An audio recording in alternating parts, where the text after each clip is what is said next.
What happens to Navalny? What are the possible conclusions of what you said, quite possibly the second most influential, powerful figure in Russia?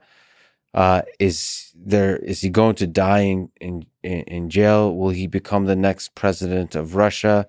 Well, what are the I possible? wish I knew, Lex. I've been surprised that he's still alive. I've been worried that he will be killed in prison in a staged fight.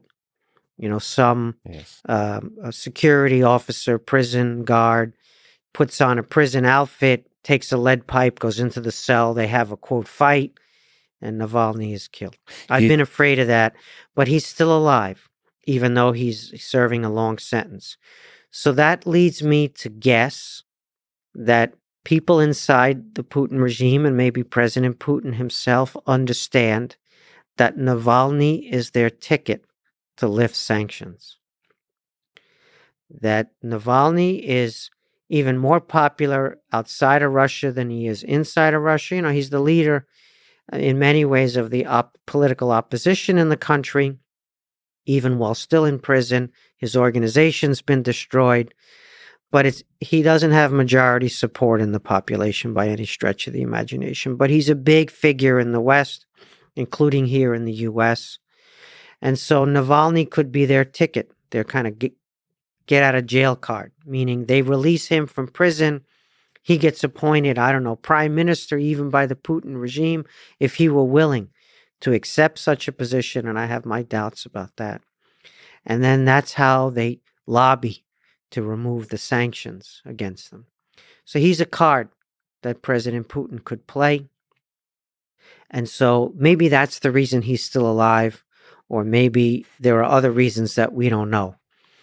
And so some alternative to Putin is more likely to arise inside his gang, Putinskaya Shaika, as they say, right inside his gang, where they tire of his mistakes, they tire of his self-defeating actions, and they say patriotically for Russia, we need to do something move against this guy because he's hurting our country and also because I could do better.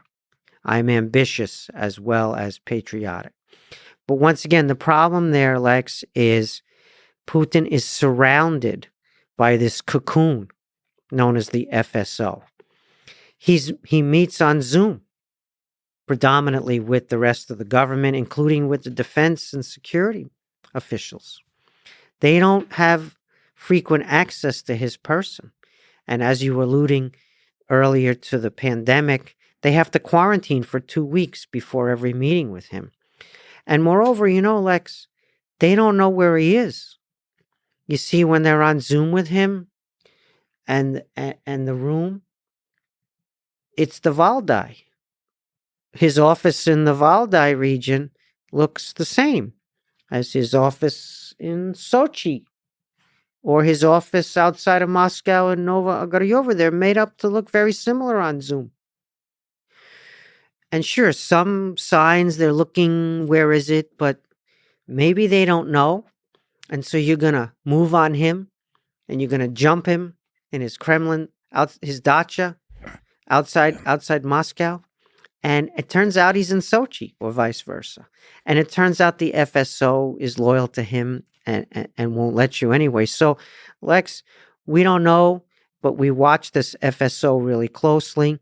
And we think that the elites, if not Putin, but maybe Putin too, understand Navalny as a really big potential political card that they could play.